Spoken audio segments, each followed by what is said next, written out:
This is Living History Footnotes for Ontario's octagonal homes. If you haven't seen the main video yet, please check that one out first. I will link it in the description.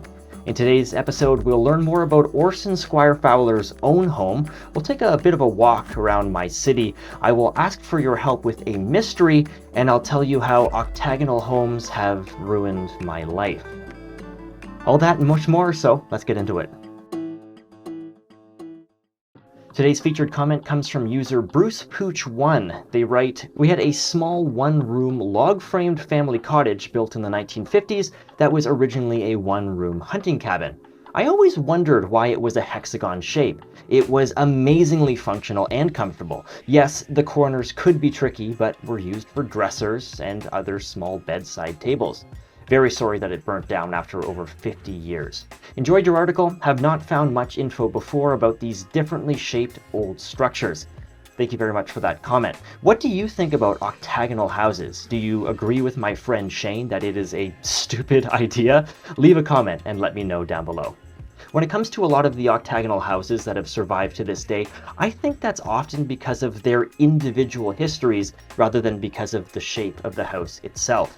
Take Woodchester, for instance. It was notable because Henry Bird built it, and he basically transformed the entire community of Bracebridge. Thomas Jefferson himself had an octagon house, and for the record, yes, it was on a plantation in Virginia, and yes, Thomas Jefferson was an enslaver. At the end of the War of 1812, the Treaty of Ghent was signed in a building called the Octagon in Washington. It was actually a hexagon, despite its name. And the reason that that treaty wasn't signed in the White House is because we had just burnt it down. An interesting thing about that house in Washington, though, is its construction started in 1799, so it was well before Fowler came up with his idea, and in fact, it was a decade before he was even born. Let's talk about Orson Squire Fowler's own house now, Fowler's Folly. Construction started in 1848 in Fishkill, New York. It had 60 rooms and took about 5 years to build. There was an economic downturn, though, in 1857, and that led Fowler to rent it and eventually sell it.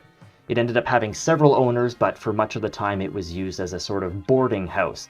And there was also a typhoid outbreak in the house at one point.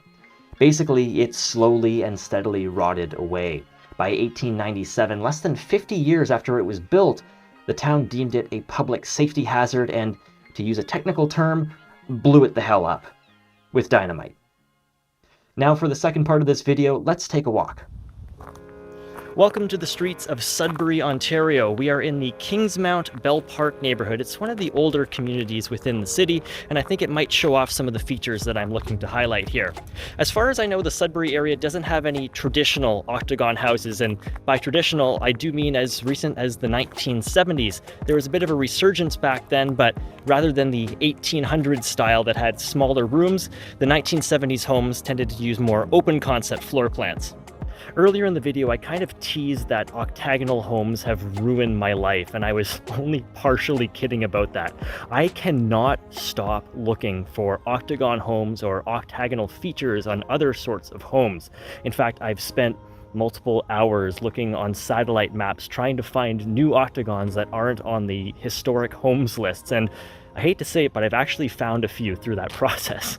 In fact, earlier this week, I was driving on Highway 400 up to Sudbury, and I spotted a new octagonal home on the horizon that I had never even seen before, so they're definitely out there. Okay, so I just mentioned octagonal features on other homes, and I was just walking past one that has a pretty good example of what I'm talking about. These bay windows here at the front are actually octagonal in shape if you were to extend them into the house. The angles here on the corners are about 135 degrees, which is the same angle as octagons have.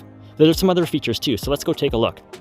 This house is a good example. There's two vents up by the attic level here at the top that are octagonal shaped just to allow a bit of airflow into that space. This is probably the most common octagonal feature that I've personally seen on houses.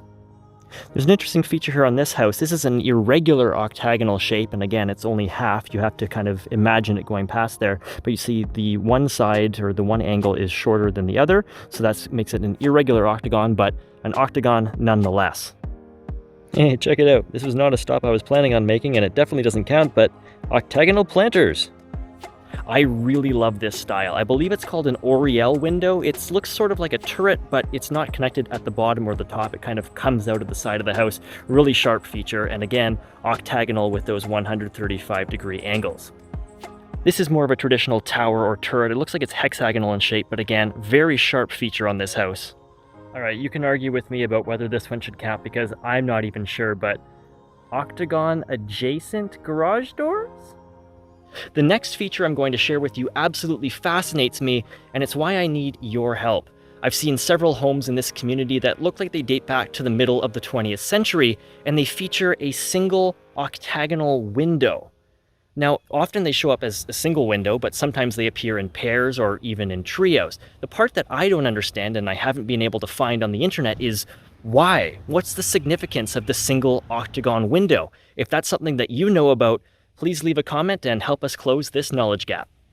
That'll do it for our tour here in Sudbury. I encourage you to take a walk around your own neighborhood. You might just find some octagonal forms there. And if you do, please take a photo, tag me on Instagram, #LivingHistoryCA, and my account is the same name. Next week, I've been teasing this for weeks, but I promise next week I'm bringing you the mystery of Ontario's octagonal dead houses. So have an eye out for that. In the meantime, please share these videos around. I'm going to be making new content from now until December, and I can only do that with your support, and I'm very grateful for all of you who have come along this far. Until then, be well.